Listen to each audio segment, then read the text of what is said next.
एक पुलिस अधीक्षक कार्यालय में एक एप्लीकेशन प्राप्त हुआ।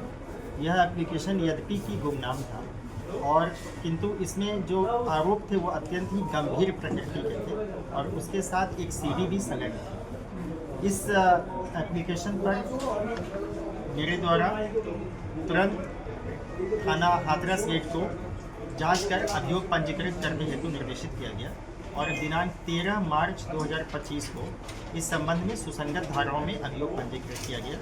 और चूँकि यह अभियोग अत्यंत ही गंभीर प्रकृति का था, इसलिए हमारे जनपद के एडिशनल एसपी श्री अशोक कुमार सिंह के निर्देशन में और जो सीओसीटी साहब हैं योगेंद्र जी, इनके पर्यवेक्षण में 3 टीमों का गठन किया गया विवेचनाओं में सुसंगत साक्ष्य को ग्रहण करने हेतु और साथ ही में आरोपी प्रोफेसर रजनीश कुमार की गिरफ्तारी में। इस संबंध में बता इतनी देर क्यों लगी सर गिरफ्तारी में? आप पहले पूरी बात सुन लीजिए, उसके बाद पूछिए, ठीक है ना? बहुत इस संबंध में जो तीनों टीमों का जो गठन किया गया और उनको ग्राउंड इंटेलिजेंस और टेक्निकल इंटेलिजेंस के माध्यम से उनको सुसंगत साक्ष्यों के लिए उनको निर्देशित किया गया। डे टू डे के बेसिस पे इसकी मॉनिटरिंग सुनिश्चित की गई। इस संबंध में बताना है कि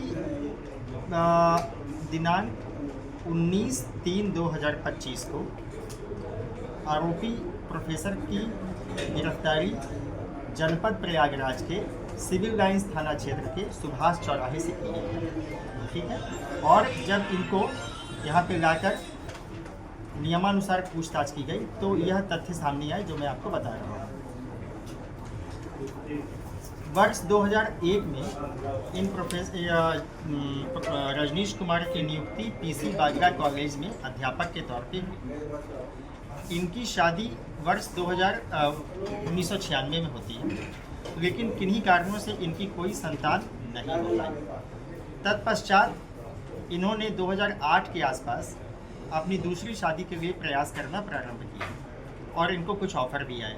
इसी दौरान एक जिनके यहाँ से ऑफ़र आया था वो महिला लड़की इनके पास आई और इस दौरान इन्होंने उनके साथ संबंध बनाए, शारीरिक संबंध बनाए। तत्समय इनके घर पर उस जगह पे जहाँ घटना स्थल था वहाँ का कंप्यूटर ऑन था, उसका वेबकैम ऑन था और वह जो दुष्कृत्य है वह उस कंप्यूटर में लगे वेबकैम में दर्ज हो गया। It was accidental. बाद में जब इन्होंने कंप्यूटर को चेक करते ही तो उस कंप्यूटर में वह जो दुष्कृत्य है वो रिकॉर्ड था, सेव था। यहाँ से इनको लगा कि यह अच्छा तरीका है किसी को ब्लैकमेल करने का, उसके साथ शारीरिक संबंध या यौन शोषण बनाने का। तत्पश्चात कोरोना के ठीक पहले 2019 के आसपास इन्होंने अपने कॉलेज की ही एक चतुर्थ श्रेणी महिला कर्मचारी जो संविदा पे थी उनके साथ भी इन्होंने शारीरिक संबंध बनाए। इसी दौरान इनको यह ज्ञात हुआ कि एक सॉफ्टवेयर है जिसके माध्यम से यह रिकॉर्डिंग इस तरह से की जा सकती है कि फ्रंट स्क्रीन तो ऑफ रहेगी लेकिन वेबकैम इनका ऑन रहेगा और जानकारी किसी को नहीं होगी। तो उन्होंने इस सॉफ्टवेयर को अपने फ़ोन और अपने लैपटॉप में इंस्टॉल किया और जिस तरह का ये काम करते थे गलत काम, वो रिकॉर्डिंग वो उसमें कैमरे में कराते थे। तत्पश्चात इन्होंने अपने कॉलेज की छात्राओं को भी प्रलोभित करना शुरू किया और अपने पद का प्रभाव दिखाकर कि मैं आपको हायर कोर्सेस में एडमिशन करा दूंगा, नौकरी लगवा दूंगा और अच्छे अंकों से पास करा दूंगा। इन चीज़ों का प्रलोभन दिखाकर और गिफ्ट और पैसे देकर उनको प्रलोभित किया और उनके साथ ही शारीरिक संबंध स्थापित करना शुरू किया और इसी जो सॉफ्टवेयर के माध्यम से उनका वीडियो भी बना लेते। जब एक बार वीडियो बन जाता था तो उसका भयादोहन कर उन्होंने अन्य लड़कियों उसके और अन्य लड़कियों के साथ भी बारंबार उनके साथ यौन शोषण की। इस प्रकार इन्होंने करीबन अब तक की जो हमें इन्वेस्टिगेशन करीबन जो आया कि 7-8 ऐसी महिलाओं के लड़कियों के साथ इन्होंने संबंध स्थापित किए हैं। इस संबंध में सुसंगत साक्ष्य ग्रहण किए जा रहे हैं, जो आवश्यक टेक्निकल इनपुट है और जो साक्ष्य है वो संग्रहित किए जा रहे हैं और इन्हें इस जो प्रोफेसर हैं इनको आज माननीय कोर्ट के समक्ष प्रस्तुत किया जाएगा।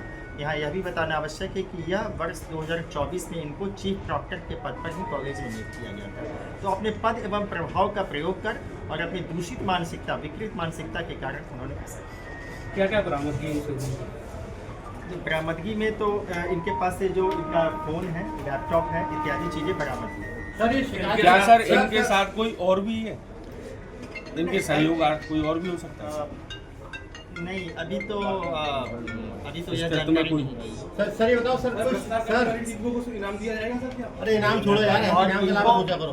DI पुलिस उप महानिरीक्षक अलीगढ़ परिक्षेत्र द्वारा महोदय द्वारा टीम को 25,000 रुपये के नकद इनाम से पुरस्कृत करने की घोषणा की। सर मेरा सवाल ये है, शिकायतकर्ता कोई नहीं मिला, कैसे कड़ी सजा दिलवाओगे उसको आप?